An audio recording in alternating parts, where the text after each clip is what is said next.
Hi everybody, this is Fox Nomad, and it's been quite a year. Now, I didn't think I had traveled as much as I usually did over this past year, but when I was putting together this video, I realized that I was really fortunate to go to a lot of places last year. A lot of new cities in countries that I had already been to, a lot of new cities that I had never been to, and revisiting cities that I had been to get a deeper look, to experience them in a whole different way. So I hope this video gives you a little bit of travel inspiration as you're putting together your plans for the coming year. And if you make it to the end of this video, I do have a little surprise for you. So I started off the year in Bulgaria, going back to a few sites which I had been to before. And I feel like Bulgaria is really underappreciated in terms of Balkan travel. It's really easy to travel, it's not very expensive, and one of the great parts if you're a drone pilot is that it's pretty much free to drone anywhere in the country. They still haven't set up any laws or rules about droning. Obviously use your common sense and download DroneMate to keep up with all the rules, but for right now it's pretty much open, so you can get some really dramatic shots like these. From there I made it to Sweden, where I met up with some Klingons.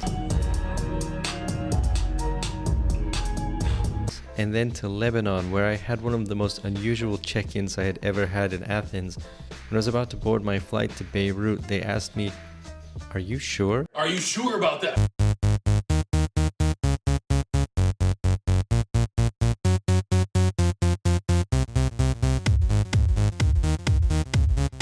And honestly, it made me think for a second, where was I going? What would this place be like? And it completely blew my mind, and it made me really honestly a little bit hopeful for the world, because it's a place that really just should not work, but after a very long struggle it seems like it's sort of getting by, and it actually might be thriving. Lebanon is not for everybody, but if you're just a little bit on the adventurous side, a trip to Beirut, I would highly recommend it for both the food and the culture, and just to see it. It really is an amazing city.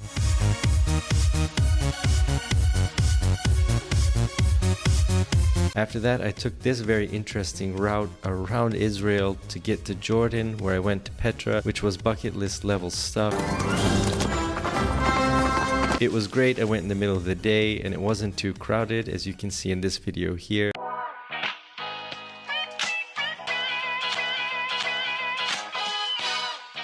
And then, because I use a lot of multi-city flight hacking, I made my way to Sri Lanka from there because it was just an easy and inexpensive flight. I hung out at the beach, I got these great sunset photos, and I stayed in Negombo instead of staying in Colombo because it's a little bit more relaxed, it's a lot cleaner, and it's just not as hectic. Plus you get the beach. And if you happen to be in Negombo, I would highly recommend a visit to Zen Cafe. It has the absolute nicest owner. It's such a nice interaction. It's very relaxing. It has good coffee. There are vegetarian and vegan options as well if you don't like lactose. It's really nice. I would highly recommend that. And Sri Lanka was a new country for me. From there I made it to New Orleans, which honestly just totally blew my mind. Both how fun it is, but absolutely how amazing the food is. I cannot recommend that enough. I'm gonna leave a link in the description below to the place. I think you should get gumbo if you're in the French Quarter. It's absolutely the best. And honestly, if anybody says American food is not really good, I think they haven't been to New Orleans. The food was just absolutely incredible. So spicy, so different, such a mix. I really recommend it in terms of United States travel. It's become easily one of my favorite cities in the world very quickly after that trip. Did you pay attention? Yes. And if you followed my site for any length of time, you know that Sweden wasn't my last interaction with Klingons. It wasn't my last Star Trek experience of the year. I made it to Las Vegas, where I met up with Wandering Earl. Cheers. I'm gonna bomb it. Got to fly in some stunt planes, which was a really cool experience. Also got to go to Red Rocks and Death Valley, where the salt flats were incredible. Just make sure to bring your own water. And of course, I took a quick trip to meet Momo Man in Berlin. And if you're in Berlin, you need to go at Thursday night to the market hall. You need to meet Momo Man.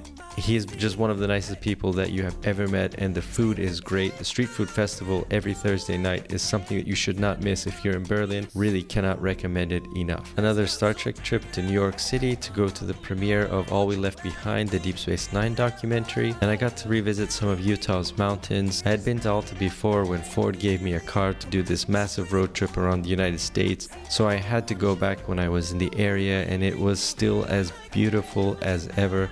I really do recommend that you visit it in the summer. In the winter during ski season, it's an amazing place to ski, but the prices are really expensive. You can pay up to $500 a night for a hotel, but in the summer it's well under $100. The hiking is great. Salt Lake City is nearby. It's both relaxing and you can stay in a 4-person ski lodge in the summer for around $70 to $100.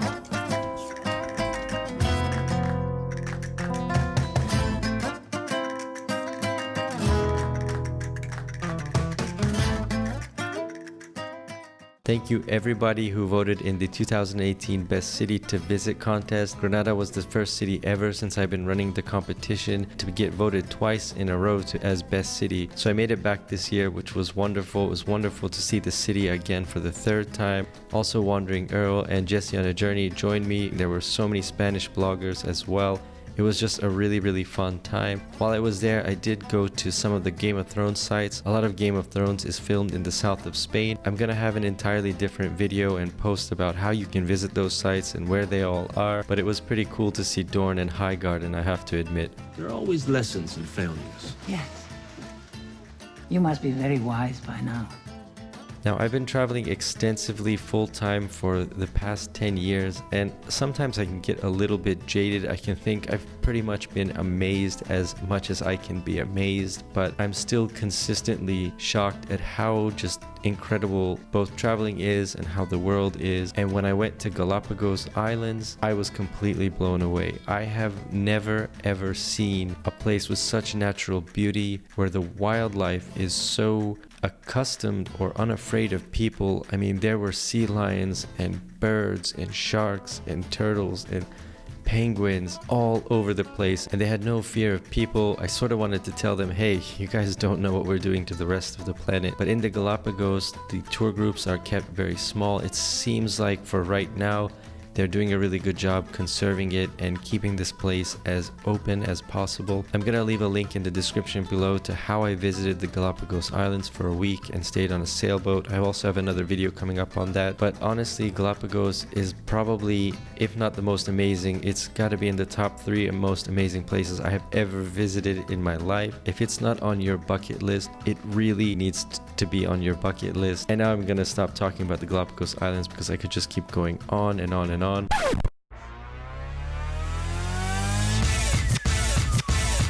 Aside from that, 2018 was a great year in terms of the site. I developed 2 new apps, which honestly both hit the top 30 on the iOS store.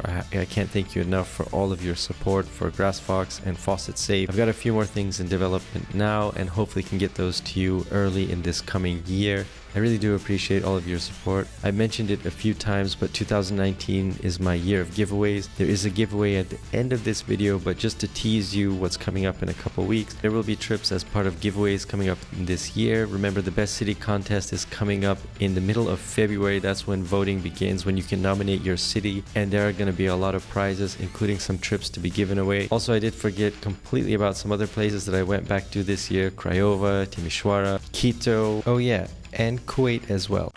Congratulations, you made it to the end of the video, or you've scrolled ahead, but you're here. Now, in case you haven't heard it yet, this is my 2019 year of giveaways. I've got a lot of travel and tech to give you. I'm running a current giveaway on the Google Home Hub, and this video, you can click there to check that out. But I've also got another giveaway for you. This one is going to be for the Ridge wallet, which I reviewed a couple weeks ago. I'm gonna also link to that in the description below, but I'm gonna be giving away this titanium encased RFID blocking wallet. All you have to do is subscribe to the channel and leave a comment down below, and while you're down there, if you can give it a thumbs up, I would really appreciate that. And also in the description, I'm gonna leave another link which is gonna give you a couple more ways to win this. Now, this contest is going through the end of January 18th, so make sure you enter before then. All of that is in the description below. Thanks very much for watching this video. I hope you have a year full of a lot of travel. I hope this video has inspired you maybe to include some places that you might not have considered before, or to give you some new travel ideas for the upcoming year. Thanks very much for watching, and I will see you in the next video. Yeah, I mean, I think Mark Twain said that travel is lethal to prejudice. You know, the extent to which you can walk in another person's shoes to see how hard people work and struggle on a daily basis, even for very little, and the extent to which you see how much people do, how well things are going. Right. I mean, I love showing up in places and thinking one thing and having those expectations turned on their heads all the time.